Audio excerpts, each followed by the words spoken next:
नमस्कार बच्चों, आज मैं कक्षा 11 के इतिहास विषय के पाठ 6 3 वर्ग इसके दूसरे भाग को लेकर उपस्थित हूँ। इसके पहले भाग में मैंने इसकी भूमिका के बारे में विस्तार से बताया था।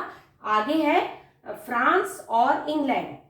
फ्रांस और इंग्लैंड जो है वो कैसे बने। ऐसा है कि रोमन साम्राज्य का एक प्रांत था गौल, और इस गौल प्रांत में नदियां थी, पर्वत थे, मैदान थे और अच्छा उत्पादक कृषि क्षेत्र था। तो विभिन्न प्रकार की वहां पर जो है भूमि थी। अब जर्मनी की एक जनजाति थी, उसका नाम था फ्रैंक। उसने इस गौल क्षेत्र पर अपना अधिकार स्थापित किया और इसे अपना नाम दिया, तो फिर ये फ्रांस कहलाया। तो जो गौल क्षेत्र था वही बाद में फ्रांस के नाम से जाना गया, जो कि आज फ्रांस देश है। 11वीं शताब्दी में जो इंग्लैंड स्कॉटलैंड के जो द्वीप थे उनको नारमंडी एक प्रांत था फ्रांस का, तो नारमंडी के जो राजकुमार थे उसने जीत लिया था। तो इस प्रकार इंग्लैंड और स्कॉटलैंड यहाँ पर स्थापना हुई थी। नारमंडी के राजकुमार ने इंग्लैंड की स्थापना की थी और यह फ्रांस का एक प्रांत था। 3 वर्ग जो थे उसमें फ्रांसीसी पादरी ने यह कहा कि पूरा जो समाज है वो 3 वर्गों में विभाजित है और प्रत्येक समाज के सदस्य जो है इन तीनों वर्गों में से किसी एक का सदस्य होता है। एक बिशप थे, उन्होंने ये कहा कि समाज 3 वर्गों में विभाजित है। पहला वर्ग प्रार्थना करता है, दूसरा युद्ध लड़ता है और तीसरा अन्य कार्य करता है। तो ये थे पादरी, अभिजात और कृषक। अब जो है विस्तार से हम पढ़ रहे हैं दूसरा वर्ग अभिजात वर्ग के बारे में। जो दूसरा वर्ग अभिजात वर्ग, पादरियों ने अपने आप को स्वयं को तो प्रथम वर्ग में रखा था, लेकिन जो दूसरा वर्ग था वो अभिजात वर्ग था, वो सबसे ज्यादा समाज का महत्वपूर्ण वर्ग था। अब क्यों था? क्योंकि उस पर भूमि पर उसका नियंत्रण था। जितनी भी समाज में भूमि थी, देश में, प्रांत में, गांव में, शहर में भूमि थी, उनमें किसी न किसी अभिजात वर्ग का अधिकार था। अब वहां पर वैसलेज प्रथा प्रचलित थी। वैसलेज प्रथा के अंतर्गत जो शासक, पहले राजा के बाद में बड़े भूस्वामी और ये अभिजात वर्ग। तो जो बड़े भूस्वामी और अभिजात वर्ग राजा को अपना सीनियर मानते थे, राजा के का सम्मान करते थे।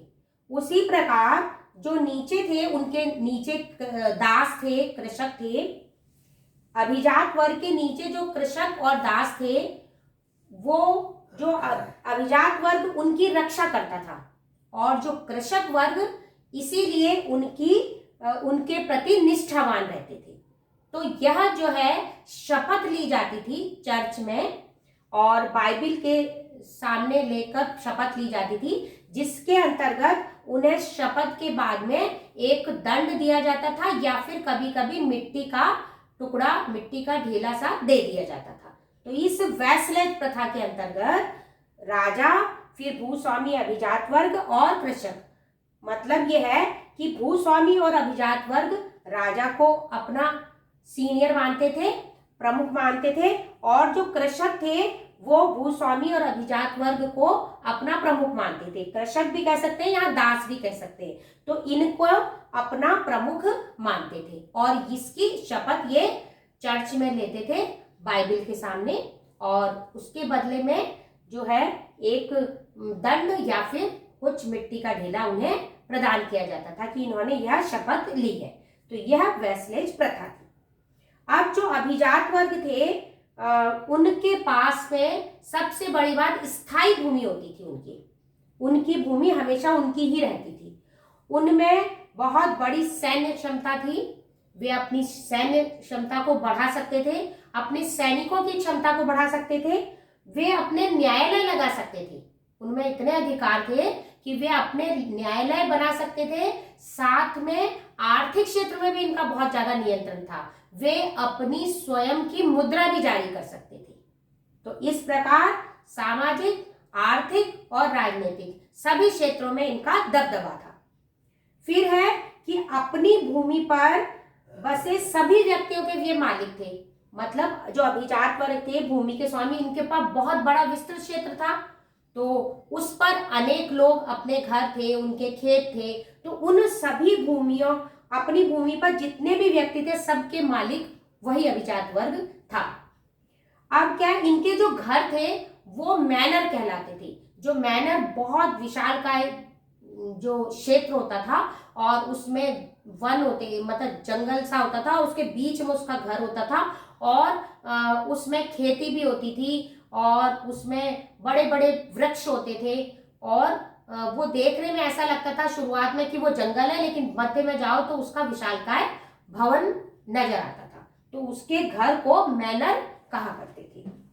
अब जो है व्यक्तिगत जो भूमि थी उसकी, अभिजात वर्ग की जो व्यक्तिगत भूमि थी उस पर किसान खेती करता था।